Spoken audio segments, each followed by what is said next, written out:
Bem-vindo ao único canal no YouTube que tem a Bíblia comentada versículo a versículo. Vamos junto nessa jornada, nessa caminhada, aprendendo mais as Escrituras. Versículo a versículo é muito mais fácil da gente conseguir compreender, muito melhor da gente entender esse conjunto. E nesse vídeo a gente vai pensar a respeito do seguinte: por que sem fé é impossível agradar a Deus? Vamos pensar sobre isso? Então não sai daí, fica comigo até o final. Vamos junto?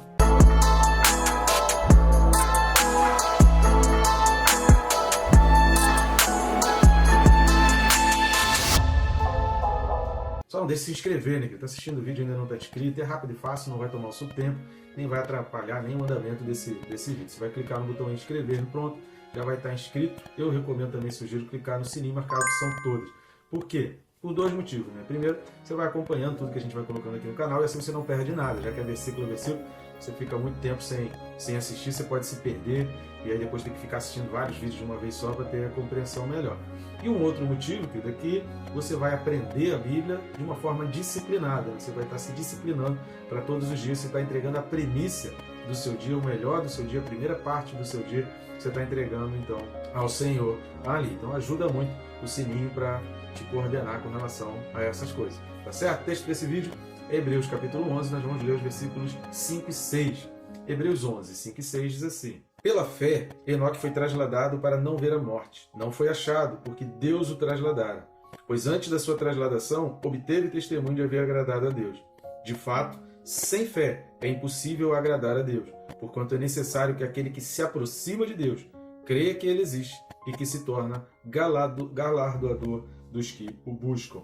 O próprio texto já traz uma resposta, mas que nem sempre é fácil da gente conseguir compreender esses motivos, da gente conseguir entender. Então a gente vai pensar um pouco mais a respeito disso, a respeito de Enoque, sempre entendendo aqui o fio que está carregando toda a carta aos Hebreus e por que o autor, a partir aqui do versículo 4 de Hebreus 11, ele está trazendo esses exemplos, ele está trazendo essas histórias de pessoas, ele está trazendo vários personagens, né? Já falou de Abel no vídeo passado, está falando de Enoque, depois vai vir Noé e Abraão, ele vai dar um destaque maior, ele vai falar de Isaac, vai falar de Jacó, Moisés, ele também dá um destaque maior, tem outros personagens, o próprio Davi ele poderia ter dado um destaque maior, mas o objetivo do autor aqui da Carta aos Hebreus, ele vai falar lá no final do capítulo 11, a gente vai ver o objetivo, por que ele trouxe esses personagens, que são personagens que se preocuparam em agradar a Deus, que tiveram algo antes para agradar a Deus. Ele mesmo diz que ele poderia ter falado várias coisas a respeito de Davi, a gente vai chegar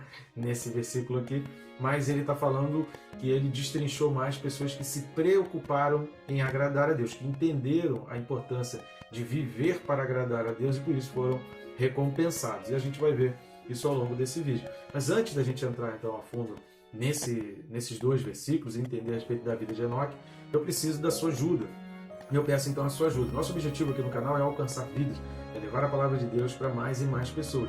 Para que a gente consiga isso, para que a gente tenha um alcance maior, eu preciso dessa interação, preciso que pessoas estejam caminhando, compartilhando com a gente, fazendo parte de uma maneira desse ministério. Como você pode participar também desse ministério e estar junto conosco levando a palavra de Deus a mais e mais pessoas? Uma das formas é grátis, rápido e fácil, não vai te custar nada, nem tomar muito seu tempo.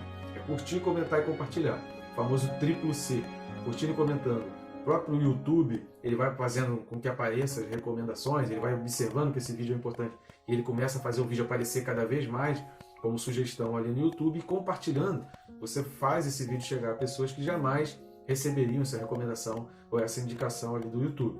Outra maneira que você também está ajudando o nosso canal, o nosso ministério, é ler o QR Code que está aparecendo aqui do lado, ou ir na descrição, o primeiro link ali da descrição, você vai na descrição e clicando mais, primeiro link da descrição, e você vai ter acesso a um menu. O que tem nesse menu de opções?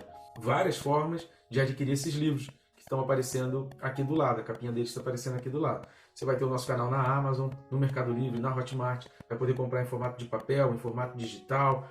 Você vai fazer a tua escolha, escolher o canal ali que você tem mais confiança, que mais te agrada e está adquirindo então esses livros. Assim você está ajudando nosso canal e ajudando o nosso ministério, já que a gente tem feito esse trabalho aqui no YouTube de maneira totalmente independente, sem nenhum vínculo com nenhuma instituição, sem nenhuma dependência de instituição.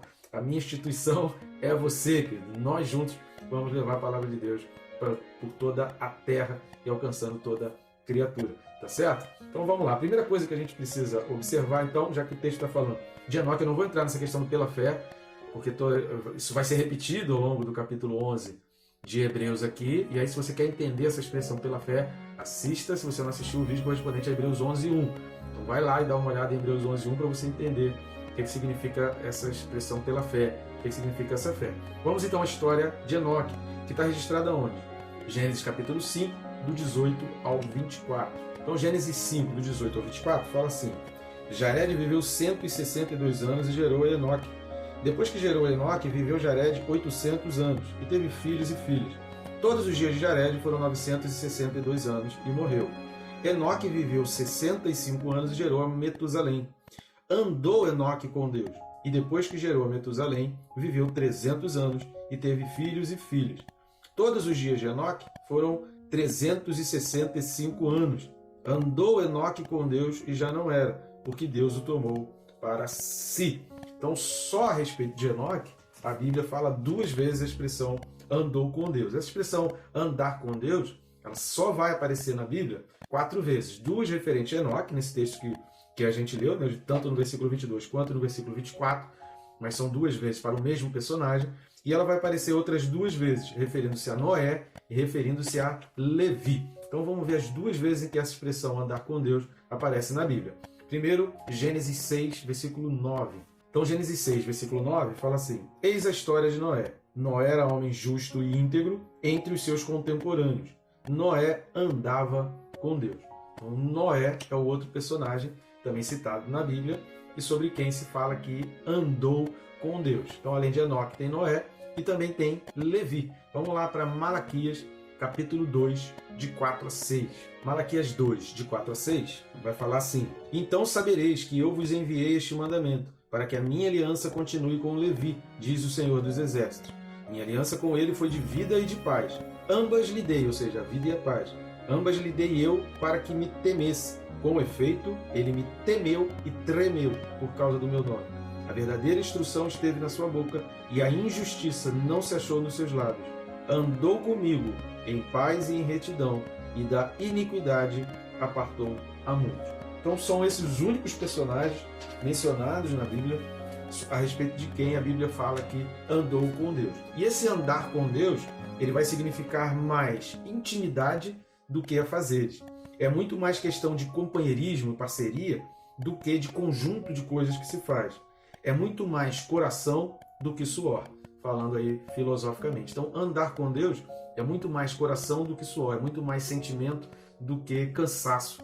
É muito mais a preocupação em agradar a Deus do que cumprimento de rotina ou um cumprimento de uma obrigação. É muito mais a certeza de que Deus existe, de que Deus é capaz de recompensar, de que, sabe, que eu estou ali tendo um relacionamento com o meu amigo, com alguém que eu amo, do que simplesmente obedecendo a um chefe, obedecendo a um senhor porque tem que obedecer, sabe? Então é muito mais sentimento do que cumprir rituais, do que fazer um ritual, fazer parte de um ritual. Então, para Deus isso é muito mais importante e Ele quer da gente que a gente ande, que a gente então ande com Deus. Como nós dissemos, né, a fé cristã, ela é baseada, e aí vem a segunda coisa que a gente vai observar lá em Hebreus 11, versículos 5 e 6, a fé cristã, ela é baseada em evidências, ela se baseia em evidências. Então é olhando para a vida, por exemplo, de Enoque, de Moisés e de Elias, é olhando para essas evidências do passado que eu consigo compreender a ressurreição de Jesus e ver que a morte não é o fim como muitos apregoam hoje. Então a morte, ela ainda é um grande inimigo, ela traz ainda uma série de dúvidas, ela assombra ainda, né, seus vultos assombram ainda muitas mentes, e muita gente só vai cair em si na realidade da vida diante de uma situação de iminência da morte, que muita gente vai parar realmente para refletir na vida. Tem um livro chamado 1 Mês para Viver uma Vida de Arrependimento, que é de um grupo, né, de psicólogos que perceberam que quando a pessoa recebe uma sentença de morte, descobre que você tem só alguns dias de vida, você tem só 1 mês de vida, a pessoa quer fazer tudo que ela não fez a vida inteira, no sentido bom, né? Ela quer pedir perdão, ela quer fazer doações, ela quer viver bem, ela quer viver em paz, ela não quer mais discutir com coisas pequenas. E aí o autor traz a reflexão do seguinte: por que a gente deixa para fazer isso quando recebe a notícia da morte? Por que a gente não vive assim? Por que a nossa vida inteira não é uma vida buscando o arrependimento, buscando o perdão, buscando conciliação, preocupando-se com Deus, preocupando-se em fazer o bem? Por que a nossa vida inteira a gente não faz assim. Quando uma pessoa recebe uma sentença de morte, ela não pensa em ganhar mais dinheiro, em trabalhar mais, fazer isso, fazer aquilo. Normalmente ela pensa em pedir perdão, em reconciliação, em se aproximar de pessoas, sabe? Então esse tipo de coisa, o autor vai falando assim, que ele percebeu que as pessoas só quando estavam na iminência da morte pensavam assim. Ele traz a reflexão que a nossa vida inteira seja assim, que a gente não espere chegar naquele último momento. E aí é por essas evidências dessas vidas que a gente consegue entender que a morte não é o fim, que existe algo além da morte, que existe uma outra vida. Porque, por exemplo, Enoque não passou pela morte, mas Deus o elogia. Elias também não passou pela morte, Deus o elogia. E Moisés? Aí talvez você tenha ficado na dúvida assim, Moisés também? Será que Moisés não morreu? Moisés morreu, mas há um detalhe a respeito da vida de Moisés que pouca gente conhece, até porque a carta de Judas, que tem um capítulo só, pouca gente para ler e para estudar. Mas vamos dar uma olhada lá. Essa carta de Judas, ela fica logo antes do Apocalipse. Então você vai lá para o Apocalipse e vai voltando as páginas que você chega em Judas. Tem um capítulo só e a gente vai ler o versículo 9. Então a carta de Judas, capítulo único, né? Versículo 9 diz assim: Contudo, o arcanjo Miguel, quando contendia com o diabo e disputava a respeito do corpo de Moisés, não se atreveu a proferir juízo infamatório contra ele. Pelo contrário, disse: O Senhor te repreenda. Então, embora aqui esteja falando, o foco aqui de Judas, versículo 9, seja a disputa de Miguel com o diabo, e ainda assim um certo respeito de Miguel com o diabo, entendendo que Deus é que tinha o poder e poderia repreender o diabo, há uma declaração aqui que é muito importante, que houve uma briga pelo corpo de Moisés. Então o corpo de Moisés não foi achado, não há um túmulo específico para Moisés e não há um lugar onde você possa visitar o corpo de Moisés. Embora ele tenha passado pela morte, o seu corpo foi levado por Miguel. Todas essas coisas, tanto o fato de Enoque não ter passado pela morte, ter sido trasladado, ter sido levado por Deus, Elias não ter passado pela morte, ter vindo uma carruagem de fogo e o levado, ou mesmo Moisés, mesmo tendo passado pela morte, o seu corpo teve essa briga de Miguel com o diabo, que queria o corpo de Moisés trazendo uma importância. Nada disso teria acontecido se a morte fosse um fim, se depois da morte não tivesse mais nada, se a morte acabasse tudo, se com a morte não tivesse mais acontecimento nenhum. E isso é importante quando o autor aos Hebreus traz então esse exemplo de Enoque, para que o povo hebreu ali, o povo judeu que estava se aproximando do cristianismo, se aproximando das ideias de Cristo, conseguisse compreender e ter essa perfeita compreensão total. E aí o versículo 6 de Hebreus 11, que fala de fato, sem fé é impossível agradar a Deus, porquanto é necessário que aquele que se aproxima de Deus tenha duas ações: creia que Ele existe e creia ainda, se torna galardoador, que esse mesmo Deus que existe recompensa aqueles que o buscam. Então esse versículo 6 é baseado nesse sentimento de quê? De intimidade. Então, sem essa busca por intimidade, sem viver com Deus nessa parceria, assista o vídeo anterior que a gente falou da diferença de Caim e de Abel. Caim pegou qualquer coisa e ofereceu para Deus num ritual. Abel não. Abel se preocupou. Abel quis agradar a Deus. A gente leu versículos no final do vídeo que falam sobre essa preocupação em querer agradar a Deus, em buscar agradar a Deus. Se você busca, você encontra. Se você pede, você recebe. Então, o teu coração tem que estar muito mais em Deus do que a tua disposição, a tua energia. A tua disposição e a tua energia é consequência do que no coração você já crê. Então esse versículo 6 ele é baseado nisso, ou seja, pessoas que estavam convictas do que Deus podia fazer. Por quê? Porque tinham intimidade. Aqui a gente falou lá em Hebreus 11:1, a gente falou sobre o significado da palavra pistis, traduzida por fé. Nesse versículo 6, tanto fé, quando fala sem fé, é impossível agradar a Deus. Tanto essa palavra fé, que está ali, quanto a palavra creia que Ele existe, né? Então tanto fé quanto creia, o creia já é um derivado da palavra pistis, né? Seria um verbo derivado do substantivo, né? Da palavra pistis. Então, tanto aquele que tem a fé, que tem a convicção, quanto aquele que usa dessa convicção para entender que Deus existe, então a palavra aqui é a mesma, que significa exatamente convicção de que a promessa é verdadeira, abraçar a promessa de Deus como sendo uma verdade. Eu tenho várias opções no mundo, eu posso até não escolher a Deus, mas eu escolho. Por quê? Primeiro, baseado nas evidências. Homens que viveram no passado, que abraçaram essa fé, não passaram nem pela morte. Deus os livrou da morte. Significa que existe algo além da morte. Se existe algo além da morte, a minha preocupação maior tem que ser com a eternidade, não com esse tempo que é passageiro aqui nessa vida. Então, o que eu faço aqui precisa ecoar para esse tempo que é eterno. Esse tempo que está aqui, querido, é muito passageiro, pode durar muito pouco, as pessoas podem nem se lembrar. O nosso caráter é aquilo que vai fazer a nossa vida ecoar aqui na Terra para os outros que ficaram. Mas e nós, diante de Deus? A gente precisa se preocupar com isso. E essa palavra fé, que aí eu vou pedir você para assistir o vídeo, se você não assistiu, de Hebreus 11:1, para você entender pistes, vem disso, dessa convicção de crer em Deus. Então o motivo do nosso vídeo aqui é por que sem fé é possível agradar a Deus.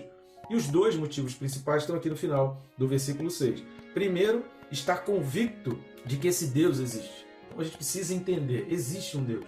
Nada acontece por acaso. O mundo não está aí do acaso, não está do nada. As coisas não acontecem do nada. Não existe o acaso, não existe o nada. Tudo tem uma explicação, tudo tem uma razão de ser. E nós cristãos cremos nisso com base nas evidências do passado. E a segunda coisa sobre a existência de Deus, a gente vem falando sobre isso desde o versículo 1 de Hebreus 11:1, então se você não assistiu, assista os vídeos dali. E eu quero me deter um pouco mais para terminar esse vídeo, lendo 4 textos sobre galardão, porque eu acho muito importante a gente entender isso e a gente ver o que a Bíblia fala a respeito disso e como a Bíblia trata esse assunto como importante. Então vamos lá, o primeiro texto é a primeira carta de Paulo aos Coríntios, capítulo 3, versículos de 12 a 15. 1 Coríntios 3, de 12 a 15, está falando o seguinte: contudo, se o que alguém edifica sobre o fundamento é ouro, prata, pedras preciosas, madeira, feno, palha, manifesta se tornará a obra de cada um, pois o dia, aquele dia lá do julgamento, vai demonstrar, porque está sendo revelada pelo fogo.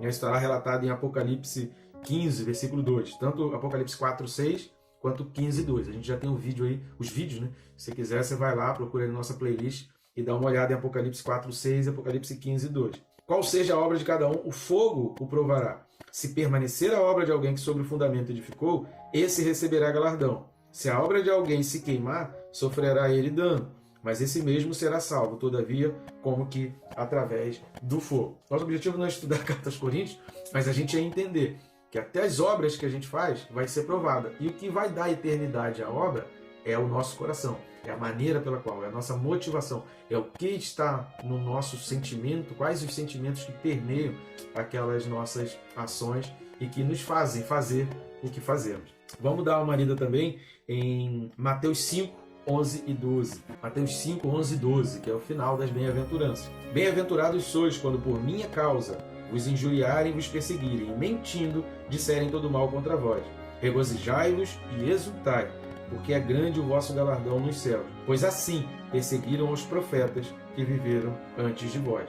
Como a gente falou, os profetas que viveram antes de vós. A nossa fé é baseada em evidência. Há evidências de homens que permaneceram assim e receberam galardão. Então eu vou me alegrar nas tribulações, nas dificuldades, nas mentiras, nas injúrias que falam a respeito de mim, entendendo que existe um Deus que vai me recompensar por isso tudo. O outro texto muito legal da gente ver é a segunda carta de João, capítulo 1, versículos 7 e 8. Segunda carta de João 1, 7 e 8 fala assim: porque muitos enganadores têm saído pelo mundo afora, os quais não confessam Jesus Cristo vindo em carne. Assim é o enganador e o anticristo. Acautelai, vocês se protejam, para não perderdes aquilo que temos realizado com esforço, mas para receberdes completo galardão. Então é uma promessa. Deus está prometendo e ele vai cumprir. Por fim, Colossenses 3, 23 e 24. Carta de Paulo aos Colossenses 3, 23 e 24. Fala assim: tudo quanto fizerdes, fazei-o de todo o coração, como para o Senhor e não para homens, cientes de que recebereis do Senhor a recompensa da herança. A Cristo o Senhor é que estais servindo. Então esse é o entendimento que precisa estar no nosso coração. E é por esses motivos que a gente precisa entender que sem fé é impossível agradar a Deus. Porque a gente precisa de fé, tanto para crer na existência de Deus, como para crer na recompensa do Deus que existe. Que Deus te abençoe, rica e abundantemente.